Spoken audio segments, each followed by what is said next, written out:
Сәлем, қалдарыңыз қалай? Бүгін мен квантовый скачок жайлы айтқым келіп тұр. Себебі ютубтан бір-екі подкаст көрдім, және квантовый скачок жайлы, түп сана жайлы айтып жүргендер, соңғы кезде квантовый скачок деген бір трендке айналды ғой. Негізінде бұл бұрыннан бар нәрсе да. Бұны бір сила мысли деп айттық, ойдың күші деп айттық, түп сананың күші деп айттық. Бірақ түптеп келген кезде осы квантовый скачок деген осы жерден алынған. Просто жаңағындай мысалға барлық осы нәрсені айтып келе жатыр да, бірақ әрқайсысының өзінің методы бар. Джон Кехо деген просто жаңағындай түп сана арқылы шығатын болса, Джо Диспенза вот энергияны көтеру, денедегі гормональный изменение да, осы жерде айтқым келіп тұр. Мен қараңыздар, адамдар өзгергісі келеді, сіз де өзгергіңіз келеді, өмірді өзгерткіңіз келеді. Бірақ та үнемі стресте жүрсеңіз, депрессия болса, ашу, ыза, қызғаныш, тағы қандай негативті эмоциялар бар, сіз өзіңіз сезініп жүрген қазір. Сол нәрсеге біздің теломыз настолько үйреніп қалады гормональды уровеньде. И наркомандар болады ғой, наркотик шекпесе бір нәрсе жетіспей тұрады. Дәл сол сияқты бізде, когда біздің денеміз, біздің теломыз соған үйреніп қалған кезде, яғни стресске үйреніп қалған кезде, стресске үйреніп қалған кезде, депрессияға, ашу, ыза, сондай бір жағымсыз эмоцияларға үйреніп қалған кезде, біздің миымыз, біздің денеміз сол эмоцияны сезіну үшін сондай событиялар создавать етеді. Түсінтірсіздер ма? И бұл жерде бір былай айтуға болмайды да, состояниені көтере салсаң, сенің өмірің өзгеріп кетеді. Болады. Бірақ ол бәрінде жұмыс жасамайды.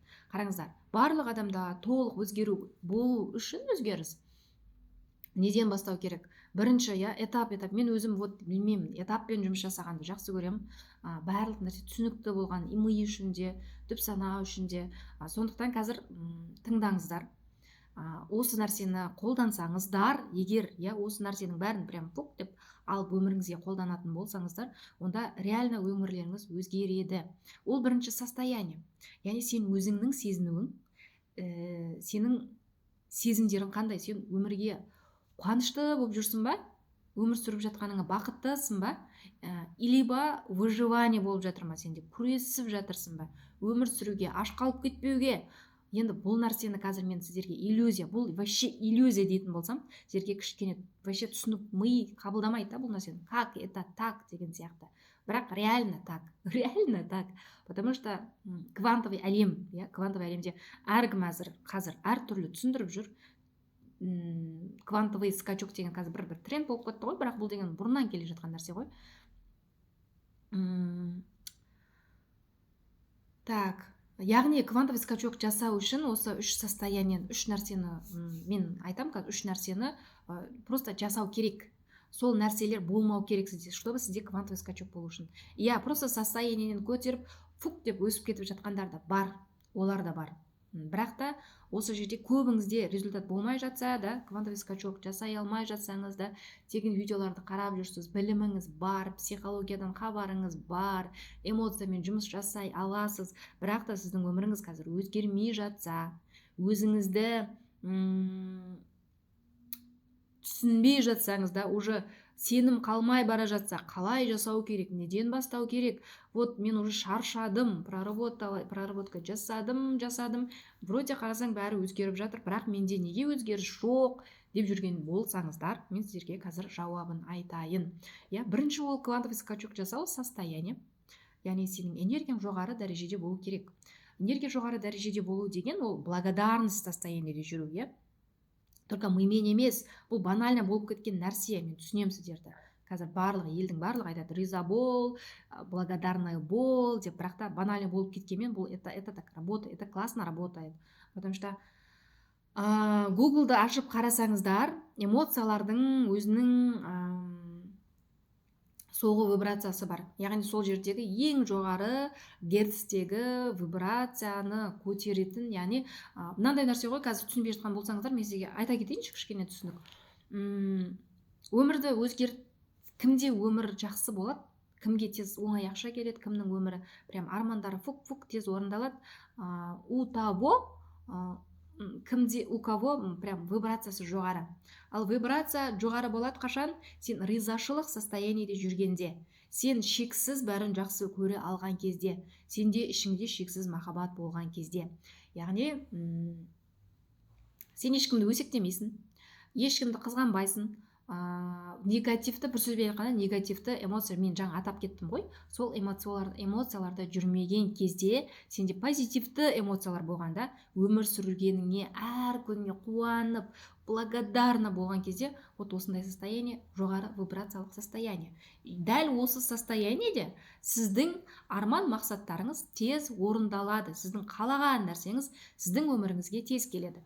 Барда адамдар, менің өзімде де ондай болған, вот мен что-то хотела, машинада, например, машина қатты прям қаладым, и вот представляла, визуализация жасадым, что менің көшемде, менің гаражымда, көшеде вот осы жерде тұрады деп. И біраз уақыттан кейін, я не помню қазір, 2 ай ма, 6 ай ма білмеймін, біраз уақыттан кейін сол машина тұрды, бірақ та менде емес, басқа біреудіңкі. Вот басқа бір жұмысшылар бар, солардың машинасы тұрады да біздің есіктің алдында, прикиньте. Как это работает? Работает, бірақ сен, когда сенің вибрацияң төмен кезде, сенде состояние төмен болған кезде, және сен өзіңе рұқсат бере алмаған кезде, яғни вибрациясы төмен адамдар, ол қандай адамдар? Ол самооценкасы төмен, өзін лайықсыз сезінетін, қолынан ештеңе келмейді деп почему-то ойлайтын адамда да вибрация төмен болады. Именно сол адамдарға жақсы қалағаны бүйтіп басқа біреулерде орындалып жатады да. Сенің арманың, видишь, и басқа біреулерде орындалып жатыр. Сен қалаған машина біреу алады, сен қалаған үйде біреу тұрып жатыр, да, подружкаң, туған, туыс, коллектив, көрші, анау, мынау деген сияқты соларда орындалып жатыр да. И почему-то сенде жоқ. Неге? Неге? Себебі состояние түсінікті болды деп ойлаймын. Состояние төмен болғандықтан, вибрация төмен болғандықтан. Енді екінші нәрсе бұл жерде қараңыздар. Квантовый скачок деп жатыр. Квантовый скачок жасауға болады. Бірақ та мен осы жерде бір қарсы пікірім бар, осы квантовый скачокты үйретіп жүрген адамдарға, потому что бұл жерде психика тоже работает.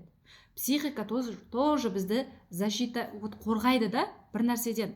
Мысалға біз неге ақшаны қалаймыз, мимен қалаймыз, бірақ неге ақша таба алмай жүрміз әлі? Себебі біздің психика үшін ақша, яғни біздің түп сана үшін ақша опасно болған кезде бізге ол любой жолмен, даже сен миллионға сатып ал да, даже 5, даже 10 миллион төлеш, саған квантовый скачок жасап берем деген адамға. Сен бірақ осы нәрсемен жұмыс істемейтін болсаң, да, психикадағы ақшаға блоктарды, ақша опасно деген программаны алып тастамайтын болсаң, яғни деактировать етіп тастамайтын болсаң, бомбаны өшіріп тастайды ғой, бомба жарылайын деп тұрғанда барып өшіреді. Тур сол жақты өшірмейтін болсаң, сенің психикаң, яғни сенің миың саған ол сабақты өткізбеудің, даже қарыздан, даже білмеймін қалай төлейсің, бірақ төлеп алдың да 10 миллион теңгеге сабақты.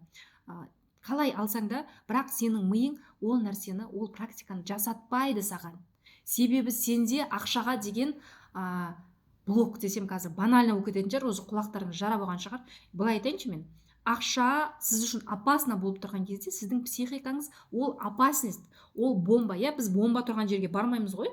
Дәл сол сияқты біздің миымыз ақша тұрған жерге солай бармайды, потому что опасность для мозга ол бомба да опасность, ақша да опасность. Сондықтан да қашан сен психикадағы ақшаға деген, ақша опасно деген нәрсені деактировать етесің, яғни өшіресің, алып тастайсың, сол кезде ғана сен практикаларды жасай бастайсың. Осы нәрсені ескермей жатырсыздар, квантовый скачокты үйретіп жүргендер. Осы нәрсені қоссаңыздар, вообще классно болады. Квантовый скачок. Мен бұйыртса жаңа жылдан алдым квантовый скачок марафон деймін ба, тренинг өткізем. Әр суббота, воскресенье эфирға шығып, осылай квантовый скачок қалай жұмыс жасайды, және солардың техникалары туралы беретін боламын.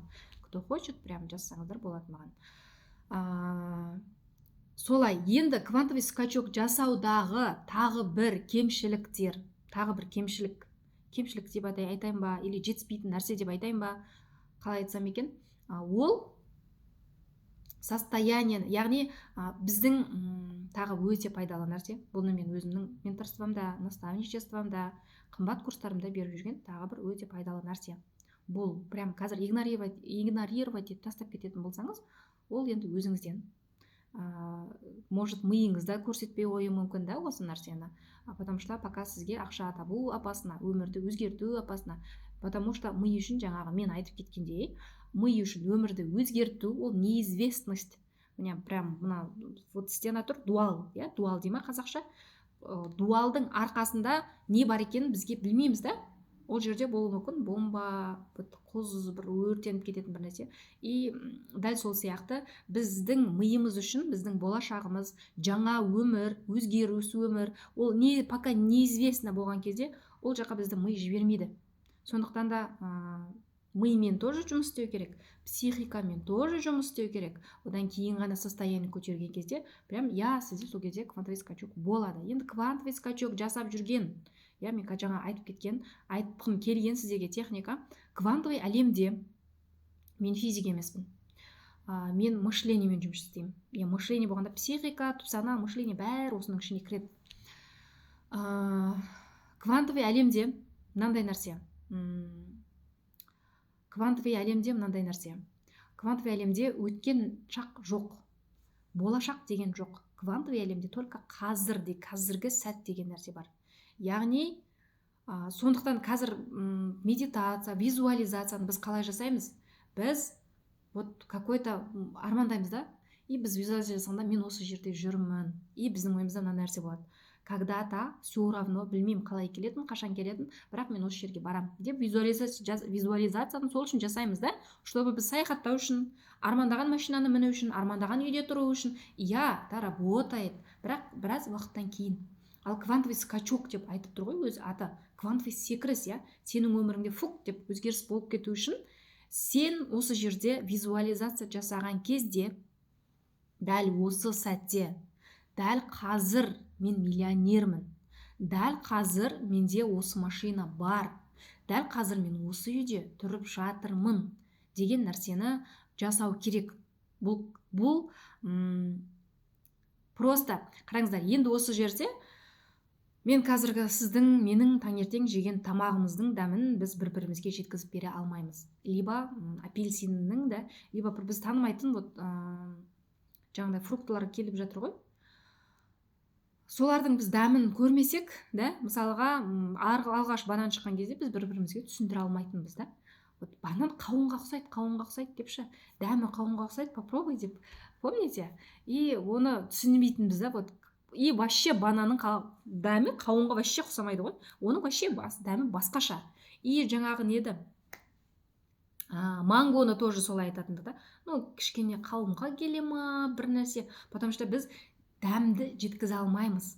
Дәл сол сияқты мен қазір сізге айтып отырған нәрсе, квантовый скачок, квантовый әлемде өткен шақ жоқ, болашақ жоқ. Сен визуализация жасайтын болсаң, дәл қазіргі сәтпен жаса дегенді сіз уже естідіңіз, миыңызға қабылдадыңыз, деп может ойладыңыз, может білем деп егоңыз көтерілді.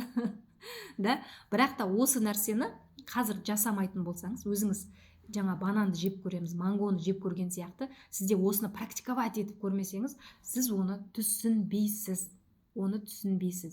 Сондықтан да қазір өміріңізде квантовый скачок жасағыңыз келіп жүрсе, өміріңіз прям күшті өзгеріп кеткен қалайсыз ба? Өзінен өзі өзгеріп кеткен қаласаңыз, онда осы практиканы жасап бастаңыз. Бұл кәдімгідей реальностьті өзгертеді. Реальностьті осы жерде отырғандар, мен уже шаршадым ютубтан келетін хейтке, потому что орысша сөйлеме, қазақша сөйле дейтіндерге, реальность, шындығыңызда, шындықтың мағынасы кішкене басқаша болып кететін сияқты да. Реальность деген как будто айналаң сияқты сезіледі мағанша, почему-то. А шындық деген, истина деген сияқты басқаша болып кететін сияқты. Сондықтан да мен осылай орысша араластырып сөйлеймін. Негізінде мен өзім қазақша оқығанмын, қазақ тілді адаммын. Бірақ осындай орысша сөздерді араластыруға тура келеді, чтобы өзіме де түсінікті болу үшін, сізге де түсінікті болу үшін. Сондықтан да квантовый скачок жасағыңыз келсе, бұйыртса, 25 жылға да осы техниканы просто попробуйте, просто жасап көріңізші. Өзіңіз үшін күніне бір 10 минут жасасаңыз да, 1 сағат жасасаңыз да, это вообще кайф. Прям өміріңіз өз көз алдыңызда прям өзгеріп жатады. Квантовый скачок деген осы. Бірақ та бір рет жасап қойып, мен өмірім қашан өзгереді деп ожиданияға кіріп кетудің қажеті жоқ. Мынандай нәрсе болады. Біз тай жүруді де біз бір бүйтіп ақырындап үйрендік қой. Машина айдағанда да дәл сондай да, біз ақырындап машина айдау басында бізге өте қиын болады. Ақырындап үйретіп та потом автоматик кетеді. Автоматпен айдап кетесің. И жүруде де дәл солай болады да. Ақырындап құладық, тұрдық, вот одан кейін ғана қазір автоматом мен жүрейін деп бүйтіп әрекет жасамаймыз ғой. У нас автоматом работает. Дәл сол сияқты күнде хотя бы 10 минут жасаңыз, 20 минут жасаңыз, и сіз тереңірек өзіңіздің ішіңізге кіре бересіз да. Сол кезде уже прям терең кірген кезде, сол кезде сізде сондай бір ощущение болады. Мен осы жасап жүрмін, и менде бір күні сондай ощущение болды.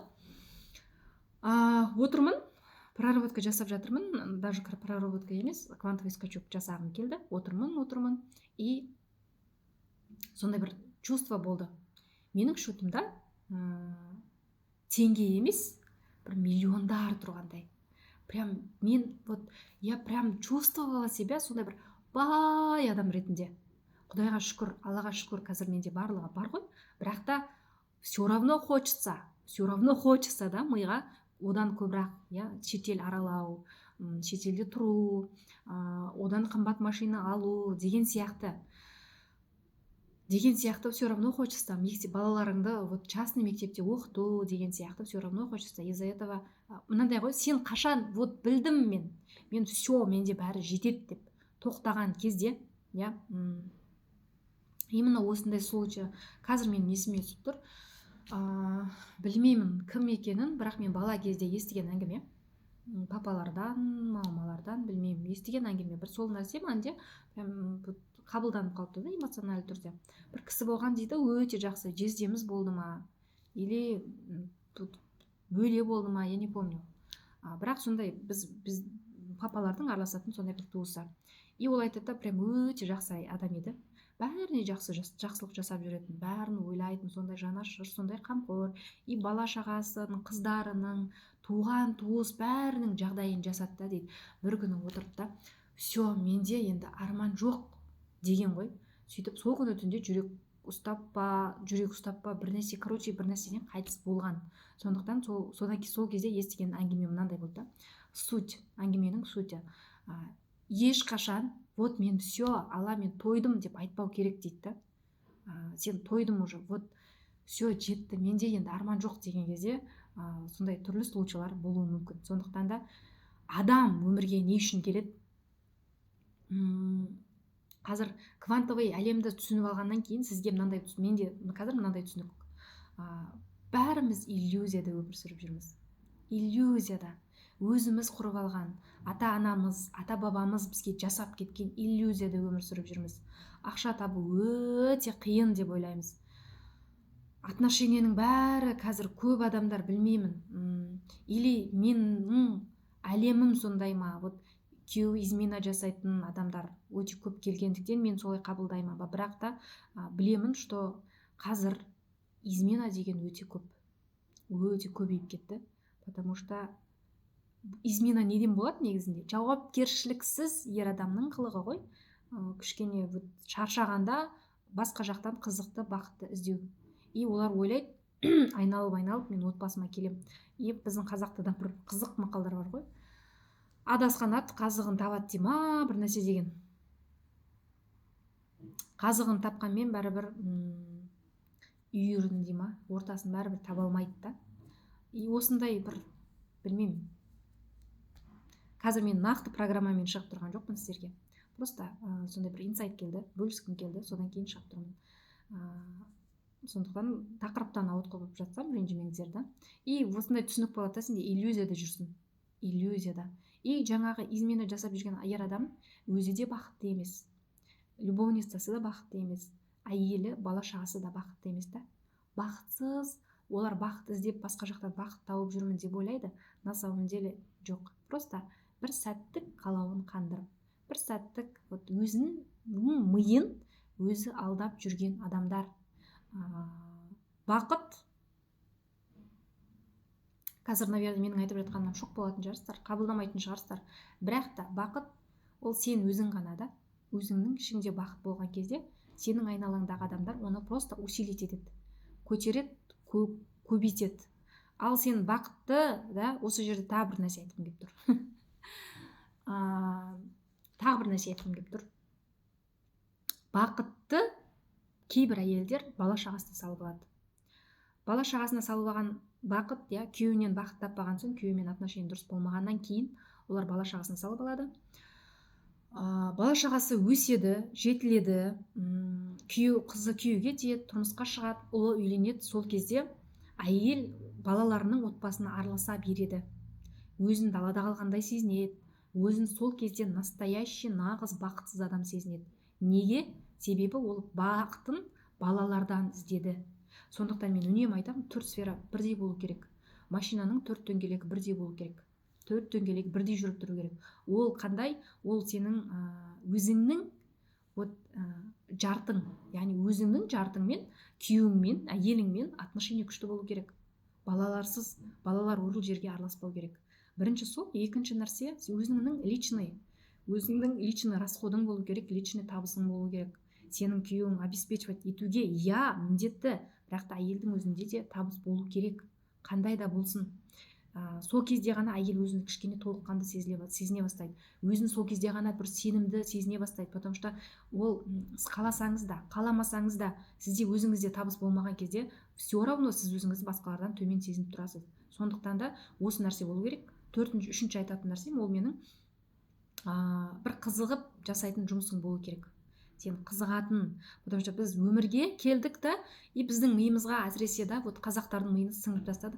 Әйел ана, қыз ана, все, басқа ештеңке емес.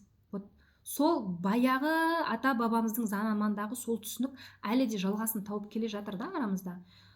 Сондықтан қыздар, әйелдер, сіз тек қана ана емессіз, сіз тұлғасыз деп айтқым келеді. Сіз тұлғасыз. Сізді Алла жаратты. Сіздің әлемге, адамдарға беретін бір пайдаңыз болғандықтан жаратып тұр. Сондықтан осы өзіңіздің миссияңызды, яғни әлемге қандай пайда бере аласыз, соны тауып алыңыз. Сол кезде бақытыңыз кішкене толыға бастайды. Потому что отношение дұрыс, личность дұрыс, өзіңді бағалау, я, өзіңнің қызығатын хоббиің, жұмысың, күштің, жұмысың бар, жақсы көретін, әлемге бере алатын пайдаң бар. Одан кейінгі нәрсе духовность, яғни Алламен байланыс. Осы төртеуі болған кезде,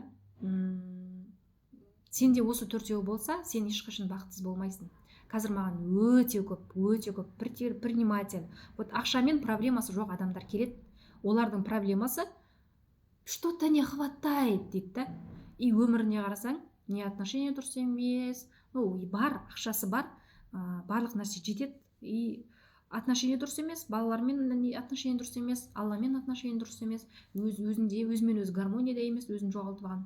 И вот это не хватает, да, получается, осы нәрсе жетпейді да оған. Машинаның бір дөңгелегі ғана прям күшті жүріп жатса, қалған дөңгелегі вообще нөл болып жел шығып деп жатса, қалай ойлайсыз, жүре ма ол? Жүрмейді, тұрып қалады сол жерде.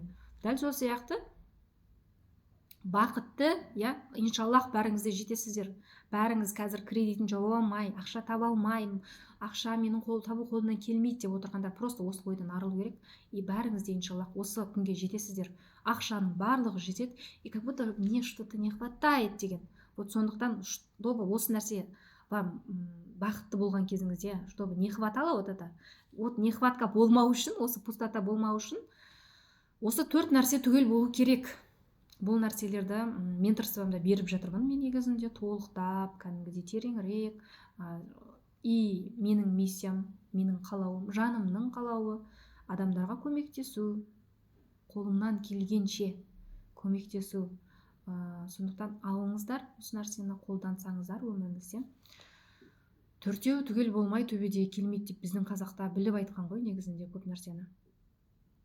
Дәл сол сияқты 4 аяқ түгел болған кезде, 4 дөңгелек бірге жүріп тұрған кезде сіз бақытты боласыз. сіз рахат өмір сүремісіз. И менің тағы бір айтқым келіп отырған нәрсе, негізінде мы не хотим зарабатывать деньги, мы хотим жить счастливо. Бізде барлық нәрсе болса, қарнымыз тоқ болса, тұратын үйіміз болса, отношениеміз күшті болса, қыдырғанға, саяхаттағанға кішкене ақша болса, да, и нам все хватает на самом деле. И біз ойлаймыз ақша, и ақшаны түп санада ақша жаман деп тұрады, ақша опасно деп тұрады, миымен қалаймыз, бірақ та на самом деле ақшаны ешқайсымыз қаламаймыз, ешқайсымыз. Мы хотим состояние, өзімізді сезінгіміз келеді, күшті сезінгіміз келеді. И біз ойлаймыз, менде ақша болса ғана мені елдер сыйлап бастайды, сол кезде ғана абыройым болып бастайды деп. Жоқ. Осы нәрсе, кстати, вот квантовый скачок сабағында болады, бұйырса, келсеңіздер болады. На самом деле бұл да мидың ловушкасы, мидың сізді алдап соққаны. Кейбіреулер ойлайды, менде ақша болса, кішкене ақша болса, мен бизнес бастап күшті болып кететін. Жоқ, сол сізге бизнесіңізге ақша болмай тұр ма, значит сіздің басыңызда ақшаға деген блок болып тұр ғой. Сол нәрсені түсіну керек та. Сізге ақша опасно болып тұр ғой әлі. Мидың ловушкасынан өзіңізді бүйтіп ажыратып алу керек. Да, өзіңіз ол үшін не істеу керек? Ол үшін өзіңізді тыңдайсыз, ішіңізге үңілесіз. Сізге ешкім, ешқандай психолог, қандай мықты болсын, сізге мына жақтан фук деп сіз туралы білімді айтпайды. Менің өзімде қазір өте мықты кейстар бар. Мен ешқайсына вот сен мынаны жаса деп айтқан жоқпын. Мен просто олардың ішін қазам, өзі туралы ойын өзгертем, әлем туралы, ақша туралы, и все. И жаңағындай квантовый секіріс солай болып жатыр. Сондықтан да мидың ловушкасына түспейміз. Мынау болса мынау болар еді, шіркін деп бір нәрсені ожиданиеде жүрмейміз.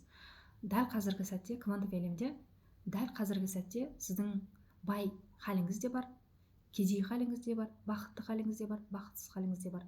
Сондықтан қайсысына таңдау жасау, ол сіздің таңдауыңызда. Таңдауды Алла бізге беріп қойған, осы таңдауды беріп қойған жаратылыстардың бүкіл әлемдегі бір ғана жаратылыс, ол біз ғана екенбіз. Барлық таңдауды беріп қойған. И біз пендешілік деген әдемі сөз бар бізде. Сол пендешілікпен өмірімізде бір нәрсе болмай жатса, қиындыққа кезігіп жатсақ, алданып жатсақ, ақшасыз қалып жатсақ, біз Алланы кінәлап шыға келеміз да. Вот осыны айтады пендешілік деп. Жоқ, негізінде Алла сізге барлығын беріп қойды. Бірақ сіз неосознанно сондай бір программалардың жетегінде кетесіз, травмалардың жетегінде кетесіз де, өзіңіз басыңызды барып тасқа да ұрасыз, тауға да ұрасыз. Сондықтан Алланы кінәламай тұрып, Алладан сеніміңіз қалмай тұрып, просто өзіңіздің ішіңізге үңілген дұрыс болады.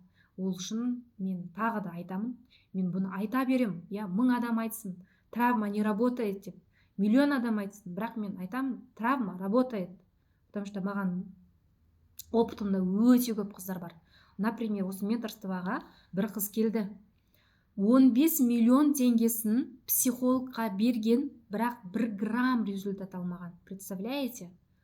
Үлкен бизнесі бар. Бизнесі сол психологқа барам деп, бизнесін құлатып отыр. Неге? Потому что қазір мен айтсам біреуді жамандағандай болып қалатын шығармын, бірақ та айтқым келіп тұр. Бірақ та осындай бір ғана білімді оқып алып, осымен мен бүкіл әлемді емдеп тастаймын деген, бұл дұрыс емес нәрсе да. Сондықтан жан-жақты білім болған дұрыс. Психика жағынан, түпсана жағынан, квантовый әлем, психология, жан-жақтан да, ата-аналық сценарий, родовой сценарий дегеннен жан-жақтан білім болған дұрыс. Сол кезде ғана сен біреуге кесіріңді тигізбейсің. Яғни маған келген қыз қазір уже бизнесі құлаған уже нөлден, и неше апта жұмыс жасадық. 10 күндей болды ма жұмыс жасап жатқанымызға. Уже иншаллах, Аллаға шүкір, бұл да бір Алланың арқасы. Да, Алла бізге беріп қойғандықтан барлық мүмкіндікті осындай нәтижеге жетіп жатыр да, уже ақырындап ақша келе бастады. Представляете, психологқа барып 15 миллион теңгесін беріп банкрот болған. Яғни просто травмасын ашқанда, травмаларын ашып, қазіргі болып жатқан эмоциялармен жұмыс істеген, травмалар жабылмаған, и ана жақта негізінде түпте ірің алмаған ғой, ана жараның бетін жырып ашып кетесің ғой, сол кезде анау қансырап ауырады ғой, дәл сондай қалған да қыз. Жараға түсіп бүйтіп тереңінен мына өзегін алып шықпаған болатын еді ғой бұрындары. Қазір білмеймін бар ма бар жоқ па. Біздің бала кезімізде жара шығып кететін. Мен өзіме өте көп жара шығатын. Мен оны қазір түсініп тұрмын, потому что мен өзімді қабылдамайтынмын, атымды қабылдамайтынмын, түрімді қабылдамайтынмын, өзімнің қыз екенімді қабылдамайтынмын. Вот осылардың қазір менің өйстіп сайрап отырғанның барлығы ол менің балалық травмаларыммен жұмыс істеп, өзімді бүйтіп әлемге, жарық әлемге сіздердің алдарыңызға шығарып отырған халім. Ал мен 10 жыл алдын мен қандай болдым? Вообще өзімнен өзі жиренетін, өзін қабылдамайтын адам болдым да. Сол бала кезімде, қазір айтып келіп тұрғаным, сол бала кезімде үстіме жара шығып кететін. Оның психосоматикасы, яғни өзіңді қабылдамау, өзіңнің тәніңді еш жеріңді қабылдамау ғой. Сол кезден ана дене уже шыдай алмайды да эмоциональды больға, и бүйтіп жара шыға бастайды. Сол жара, қазір жара деп отыр, сол есіме түсіп кетті. Сол жараларды бүйтіп сығып тастайтын мамам ше. Сығып, айғайлатып отырып, жылатып отырып, іріңін, өзегін бүйтіп алып тастаған кезде сол жаралар жазылатын. Дәл сол сияқты жаңағы қыздың, получается, бүйтіп жарасын бүйтіп бірдеңемен тырнап ашып тастаған сияқты да. Или жаңағыдай бетіне лейкопластырь жабыстырып қойған сияқты да, чтобы мындай инфекция түспесін деп, асты іріңдеп тұрған жараға бетіне лейкопластырь жабыстыра салған сияқты. Мен тең болып тұр да, потому что анау қансырап, сорғалап, ана бүкіл состояниесін құлатқан, ақшаға деген бүкіл, яғни ақшаны проработка жасаған, бірақ та түбін алмаған ақшаның. И ана жерде психиканың защитный механизм оянып кеткенде ана бизнес құлаған ғой. Представляете? Екі цех. Ой, айтпаймын деп едім, айтып қойдым. Ладно. Кәдімгі, короче, сондай үлкен бизнес құлаған халде келді да. И иншаллах қазір өзгеріп жатыр. Сондықтан да айтқым келіп отырғаны, қарным ашып отырған нәрсе осы нәрсе. Қандай сала болсын, сіз мықты болу керек та негізінде ше. Либо жауапкершілік алмау керек, либо просто эмоциямен жұмыс жасаймын деп айту керек. Осы нәрсе. Так, осы нәрсе айтқым келді. Так, бөлістім. Сондықтан да не айтқым келіп отыр еді, мен ұмытып қалдым уже. Ойым шашырап кетті. Короче, сондай. Сондықтан жан-жақты білім болған дұрыс. Травма так работает. Кстати, травма туралы айтып жатыр едім ғой. Сондықтан травмалар осылай жұмыс жасайды. Сенің бала кезде алып қалған жаңағындай травмаларың, ол до сих пор работает. Травма жұмыс істемейді, алға жүресің сен. Бірақ бір нәрсе триггер еткен кезде сенің психикаң сен автоматом бала кезге лақтырып тастайды да, и сен сол бала позициясында қолымнан ештеңке келмейді деп 10 жыл, 20 жыл вообще бүкіл өмірін сол состояниеде өткізіп жатқан адамдар бар. Сондықтан есігі егер осознанная, взрослая, сондай прям күшті, успешная болғыңыз келсе, онда жұмысты сол травмадан басталынады. Мен жұмысты бастаймын травмадан. Сондықтан ой, травма демеймен мен жұмыс істегім келмейді деп қашсаңыздар, негізінде қашқан, сіз қай жерден қашасыз, негізінде сол жерге бару керек, потому что это сопротивление мозга. Сол жерге барған кезде сізде үлкен рост болады. Сондықтан скептиктер, маған келгісі келіп жүрген, менторствомды алғысы келіп жүрген, сабағыма келгісі келіп жүрген скептиктер болсаңыздар, травмамен жұмыс істегім келмейді, мен просто алға жүргім келе береді дейтін болсаңыздар, пожалуйста, менде ешқандай ренжіс болмайды. Маған терапияға да келмеңіздер деп кетсең да. Короче, солай. Мен уже қанша адаммен жұмыс істеп жатырмын ғой, просто білемін да, бұл шындық та, кәдімгі мынандай шындық.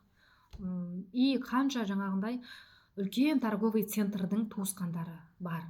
Менің терапияма келіп жүрген, менторствома келіп жүрген да, постоянно. Солардың өзінде бүйтіп бизнес көтеріліп кетіп құлайды да, құлауының себебін анықтаған кезде сол родовой программаларда жатады. Яғни ата бабасы бай болған, сондай бір сотталған, или жаңағындай талап алып қойған заттардың бәрін, ұрланып қалған, алданып қалған сондай ситуациялар бізге біздің тәнімізге ДНК-лық уровеньде өтеді. Ол родовой программа. Если қазір сізде өміріңізде сондай бір нәрсе болып жатқан болса, онда сол родовой программамен жұмыс істеу керек болады. Родологтарға барып родовой программаны өзгерту керек болады. Вот. Осы квантовый скачок жасауға болады. Кез келген адам жасай алады. Сосын тағы бір айтқым келеді. Мынандай ой ешқайсыңызда болмасыншы. Менің қолымнан ештеңе келмейді деген. Мен үлкен ақша таба алмаймын деген. Мен бақытты өмір сүре алмаймын деген ешқайсыңызда болмасын. Осы ойды шығарыңыздар. Бұның өзі сіздің программаңыз. Бұның өзі сізді сол төменгі вибрацияда ұстап тұрған сезімдер, сенімдер. Сондықтан әр адамның қолынан бай болу да келеді, бақытты да болу келеді, миллионер болу да келеді. Сондықтан ешқашан өзіңізді түсіретін ойды ойлауға өзіңізге, миыңызға рұқсат бермеңіз. Әр адам индивидуальный, және ол адамда міндетті түрде кішкене өзіңмен жұмыс жасасаң болды ғой. Сен бақытты да боласың, бай да боласың, сенің жолың өздігінен ашылып кетеді. Так, осы мен просто осындай инсайттармен, осындай өзімнің ақпараттарыммен бөліскім келді. Және кто хочет квантовый скачок жасағысы келеді, сол кісілерге де байқасаңыздар, мен последнее время инстаграм жүргізіп жүрген жоқпын. Алдын деген өте көп инстаграм жүргізетінмін. Қазір соңғы кезде мұндай бір желание жоқ. Менде өзім бұрыннан келе жатқан клиенттерім бар ғой. Арасында терапия алып тұратын, өмірінде бір триггер ететін, бір травмалар көтерілгенде, состояниясы төмен құлаған кезде келіп тұратындар. Соның өзі негізінде жетеді да маған. Но я хочу прям көп адамға көмектесуге. Сондықтан жаңа жылдың алдында өзімде сол сіздермен бірге состояниемді көтеріп, мақсаттар қойып, өзімде де сондай сдвиг болғанын қалап жатырмын. Сондықтан да кто хочет келсеңіздер болады, жазсаңыздар болады. Мен осы видеоның астына қазір номер қалдырам, соған өтіп кім қатысқысы келеді, кім өмірін өзгерткісі келеді, жазсаңыздар болады. Бірақ бұл жерде мен психика жайлы прям көп ақпарат берем деп айта алмаймын. Бұл кішкене жеңілдеу марафон болады. Просто именно жаңағыдай квантовый скачок жасауға. Бірақ квантовый скачок жасалынуға психика жағынан да, жан-жақтан кішкене көтеретін, состояниеңізді көтеретін, вибрацияңызды көтеретін, психиканың защитасын алып тастайтын сабақтар беріледі. Яғни өміріңізді тез өзгертетін сабақтар беріледі.